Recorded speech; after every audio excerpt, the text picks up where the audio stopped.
রাজধানীর foreign service একাডেমিতে রাজনৈতিক দলগুলোর সঙ্গে জাতীয় ঐকমত্য কমিশনের প্রথম সভা হয়েছে। এই বিষয়ে আরও বিস্তারিত জানাতে আমাদের সাথে সরাসরি যুক্ত হচ্ছেন সিনিয়র রিপোর্টার শাহ ইমন এবং সাবেক সচিব আবু আলম মোহাম্মদ শহীদ খান।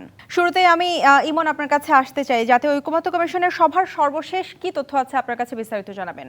আপনি জানেন যে বেলা ৩টা থেকে এই বৈঠকটি শুরু হয়েছিল। প্রধান উপদেষ্টার ডাকে যে জাতীয় ঐক্যমত কমিশন গঠন করা হয়েছিল ৭ সদস্যের, সেই কমিটি আজকে মিটিং করেছে। সেই মিটিং ৫টা সাড়ে ৫টা পর্যন্ত সেই মিটিং চলমান ছিল এবং আমরা যতটুকু জানতে পেরেছি যে মিটিং এই মুহূর্তে শেষ হয়েছে। তবে যারা মিটিংয়ে অংশ নিয়েছে প্রায় ২৬টি রাজনৈতিক দলের প্রায় শতাধিক প্রতিনিধি দল এখানে অংশ নিয়েছে। তারা কেউ কেউ বের হয়ে এসেছেন, বের হয়ে গণমাধ্যমের সাথে কথাও বলেছেন।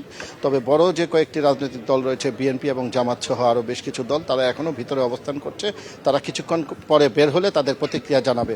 তবে সারমর্ম আমি আপনাকে একটু বলে রাখি যে এই প্রেস সচিব এসে ব্রিফিং করেছিল প্রধান উপদেষ্টার। উনি বলেছেন যে জাতীয় ঐক্যমতের যে ঘোষণাপত্র তৈরি হবে এবং যে কমিশন তৈরি করা হয়েছে, সেই কমিশন আজকে তার কার্যক্রম আনুষ্ঠানিকভাবে মূলত প্রথম শুরু করলো এবং এই আলোচনা কন্টিনিউ হবে এবং এই আলোচনার মধ্য দিয়ে যে সংস্কার প্রস্তাবগুলো আনা হয়েছে, সেই প্রস্তাবগুলো কিভাবে বাস্তবায়ন করা হবে। প্রথম ধাপে যেগুলো খুবই গুরুত্বপূর্ণ এবং জাতীয় নির্বাচনের জন্য যেগুলো গুরুত্বপূর্ণ, সেগুলো আগে বাস্তবায়ন করা হবে এবং পরবর্তীতে ধাপে ধাপে দ্বিতীয় ধাপের গুরুত্বপূর্ণগুলি এবং পরবর্তীতে দীর্ঘমেয়াদী যে সংস্কার কাজগুলো হাতে নেবে সরকার, সেগুলো মূলত নির্বাচিত সরকার এসে বাস্তবায়ন করবে, এমনটাই বলেছেন প্রধান উপদেষ্টা। এবং প্রধান উপদেষ্টা আরও একটি বলেছেন যে আমরা কোনো কিছুই চাপিয়ে দিব না, আমরা মূলত জাতীয় ঐক্যমতের ভিত্তিতে এবং যত রাজনৈতিক দল রয়েছে এবং সামাজিক বিভিন্ন পক্ষ রয়েছে, জনগণের মতামত নিয়ে জনগণের সবার যেটা এক ঐক্যমত হবে, সেই জিনিসটাই আমরা বাস্তবায়ন করব। এই বিষয়টি। এরপরে সংবিধান সংস্কার কমিশনের যে আলী রিয়াজ রয়েছেন, উনিও এখানে বক্তব্য দিয়েছেন। উনি বলেছেন যে এই যে এত আত্মত্যাগের মধ্যে দিয়ে যে অভ্যুত্থান সংগঠিত হলো, সেই অভ্যুত্থান যেন ব্যর্থ না হয়ে যায় আমাদের অনৈক্যের কারণে। এর জন্য উনি সকল রাজনৈতিক দলের মধ্যে বারবার ঐক্যমতের কথাটা বলছিল। আর যে রাজনৈতিক দলগুলো দুই একজন বের হয়ে এসেছিল, যেমন ফরেন সার্ভিস একাডেমি থেকে বৈঠক শেষ করে বেরিয়ে এসে যেমন এবি পার্টির মঞ্জু এবং আপনার আন্দালিব রহমান পার্থ, ইসলামিক কয়েকটি দল সহ বেশ কয়েকটি দল, যেমন ইসলামিক দলগুলো দুই একজন বলছে যে স্থানীয় নির্বাচনগুলো আগে হওয়া উচিত, কিন্তু বিএনপি সহ বড় রাজনৈতিক দল এবং আন্দালিব রহমান পার্থ থেকে শুরু করে এবি পার্টির সবাই বলেছে যে এই সংস্কার প্রক্রিয়া কখনোই এই নির্বাচনকে, জাতীয় নির্বাচনকে বাধাগ্রস্ত করতে পারে না। এটি একটি চলমান প্রক্রিয়া, সংস্কার হবে। সাময়িক যে প্রথম গুরুত্বপূর্ণ যে সংস্কারগুলো রয়েছে, সেগুলি সম্পূর্ণ করে যেন অতি দ্রুত নির্বাচন দেয়া হয়, এই রকম দাবি বেশিরভাগ দলগুলো করেছে। এবং তারা বলছে যে এই সংস্কার প্রস্তাব, প্রাথমিক সংস্কারগুলো শেষ হলে পরবর্তীতে এসে জাতীয় ইলেকশনটা খুবই গুরুত্ব দিচ্ছে, স্থানীয় নির্বাচন পরে দেওয়ার দাবি জানাচ্ছে অধিকাংশ রাজনৈতিক দলগুলো। তবে আনুষ্ঠানিকভাবে বিএনপি, জামাত এরা কেউই এখন পর্যন্ত ফরেন সার্ভিস একাডেমি থেকে বের হয়নি। তাদের আনুষ্ঠানিক মতামতটা আমি পরবর্তীতে হয়তো বের হলে আরও বাকিটা বলতে পারবো।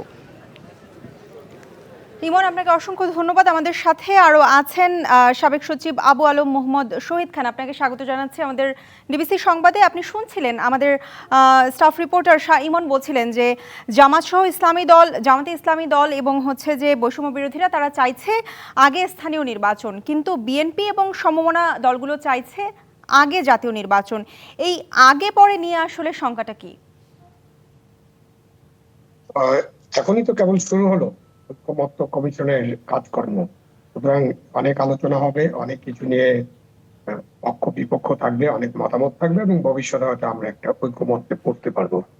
আমাদের যেটা জরুরি দরকার সেটা হলো একটা রাজনৈতিক ঐক্যমত্যে পৌঁছানো এবং তার ভিত্তিতে একটা নির্বাচনের আয়োজন করা, সেটা জাতীয় নির্বাচন।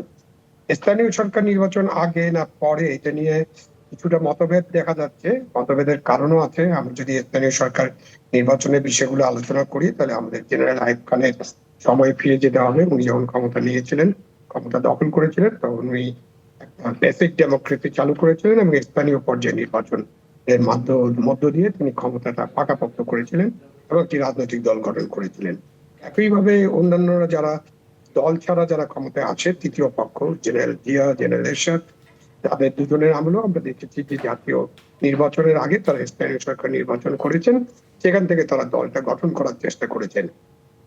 এই অভিজ্ঞতার কারণে বিএনপি বা বড় দলগুলো বা যারা বলছেন যে তারা আগে জাতীয় নির্বাচন চান, তারা সেই অভিজ্ঞতাটা তাদের কাছে মনে আছে এবং সেই অভিজ্ঞতা তারা স্মরণ করছেন। এখানে ছাত্র সমন্বয়করা এবং আরো দু একটি দল, তারা আমাদের যে স্থানীয় সরকার প্রতিষ্ঠানগুলো ভেঙে দেওয়া হয়েছে সেগুলোর প্রতিনিধিদের ঢাকায় ডেকেছিলেন। এখানে 4-5 হাজার মানুষ এসেছিল। তখন তারা তাদেরকে ফিরিয়ে আনার ব্যাপারে আলোচনা করছিলেন এবং এই স্থানীয় প্রতিনিধিরা তখন বলেছিলেন যে আপনারা নতুন দল করেন, আপনাদেরকে আমরা সহযোগিতা করব।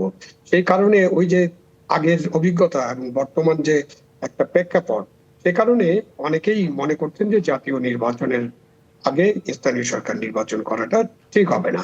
বাট এটা আলাপ আলোচনা হতে পারে, ঐক্যমত্য হতে পারে, ঐক্যমত্যের ভিত্তিতে আমরা যে কোনো নির্বাচনে যেতে পারি। জি, আপনার কাছে জানতে চাইবো যে এই যে নির্বাচন নিয়ে আসলে দলগুলোর মধ্যে যে একটা মতভেদ, এটা আসলে কতটা বিভেদ তৈরি করতে পারে? আমার মনে হয় না তত বড় বিভেদ হবে, কারণ বাংলাদেশের মানুষ একটা নির্বাচনের জন্য উন্মুখ হয়ে আছে।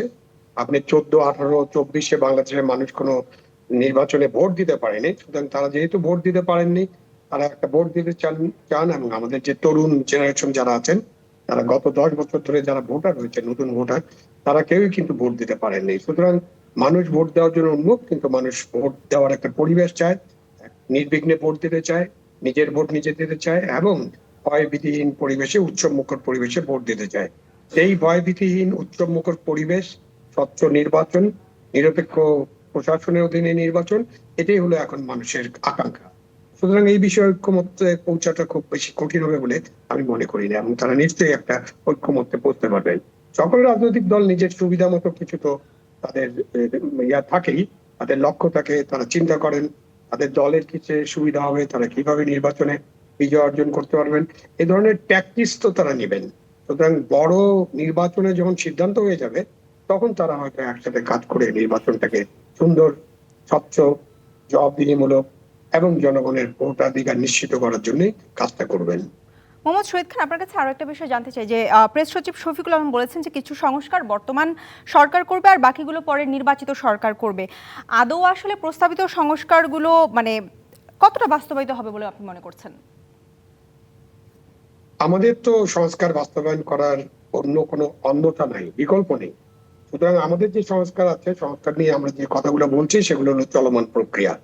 এই ডিসেম্বরে যদি নির্বাচন করতে হয়, তাহলে নির্বাচন কেন্দ্রিক যে সংস্কারগুলো দরকার, পুলিশ প্রশাসন, জনপ্রশাসন, জুডিশিয়ারি এবং নির্বাচন কমিশন, এবং যে 12 থেকে 14 লক্ষ গণকর্মচারী যারা কাজ করবেন, তাদের প্রতি নির্দেশনা দেওয়া, তাদেরকে সুরক্ষা দেওয়া এবং তাদেরকে একটা ভালো নির্বাচন করতে উৎসাহিত করা, নেতৃত্ব দেওয়া, এগুলো করেই আমরা নির্বাচনে যেতে পারবো। আর অনেক সংস্কার আছে যেগুলো মধ্যমেয়াদী, যেগুলো দীর্ঘমেয়াদী। সেই সংস্কারগুলো করার ব্যাপারে আমাদের একটা ঐক্যমত্য হতে হবে। সেই ঐক্যমত্যে আমাদের প্রত্যেকের এটা এখানে সিগনেচার করতে হবে। ঐক্যমত্য একটা ডকুমেন্ট একজন নাগরিক হিসেবে আমি চাই, যেটার কথা জুলাই চার্টার হিসেবে বলেছেন, সেটার নাম যাই দেন আপনি, ঐক্যমত্যের একটা ডকুমেন্ট থাকতে হবে। না হলে সংস্কার কিন্তু বাস্তবায়ন হবে না। কারণ আমাদের অতীত অভিজ্ঞতা বলে 90-ও 3 জোটের রূপরেখা ছিল, তখনও সব রাজনৈতিক দল 3 জোটের রূপরেখা নিয়ে কাজ করেছে, ঐক্যমত্যে পৌঁছছিল, কিন্তু যেহেতু কোনো সাইন ডকুমেন্ট ছিল না, সেখান থেকে সকলেই সরে গিয়েছিলেন। এখন এই 24-এর গণ অভ্যুত্থানের পরে গণ অভ্যুত্থানের যে আকাঙ্ক্ষা, 71-এর মুক্তিযুদ্ধের যে আকাঙ্ক্ষা, 90-এর গণ অভ্যুত্থানের যে আকাঙ্ক্ষা, 24-এর গণ অভ্যুত্থানের যে আকাঙ্ক্ষা, সেই আকাঙ্ক্ষাগুলো বাস্তবায়ন করার জন্য আমাদের ঐক্যমত্যে পৌঁছতে হবে এবং একটা ডকুমেন্ট তৈরি করতে হবে। যে ডকুমেন্টে আমাদের রাজনৈতিক দলগুলো তারা স্বাক্ষর করবেন এবং তারা সেই ডকুমেন্টটা ফলো করার চেষ্টা করবেন।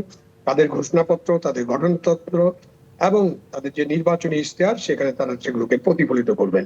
তাহলেই আমি মনে করি যে আমাদের যে সংস্কারগুলো নিয়ে আলোচনা হচ্ছে, সেই সংস্কারগুলো অবশ্যই বাস্তবায়ন করা সম্ভব হবে। অতীতের অভিজ্ঞতা থেকে রাজনৈতিক দলগুলো সেগুলো বাস্তবায়ন করবেন, এটা আমি মনে করি। কারণ যথেষ্ট আমরা দেখেছি, যথেষ্ট হয়েছে অলরেডি। আমাদের অনেক রক্ত গিয়েছে, অনেক রক্তপাত হয়েছে, অনেক মানুষ নিহত হয়েছেন, শহীদ হয়েছেন। এরপরে আর কোনো রক্ত মানুষ দিতে চায় না, দেখতে চায় না। জি, আবু আলম মোহাম্মদ শহীদ খান, আপনাকে অসংখ্য ধন্যবাদ আমাদের সাথে যুক্ত হয়ে আমাদের সময় দেওয়ার জন্য। ধন্যবাদ আপনাদের।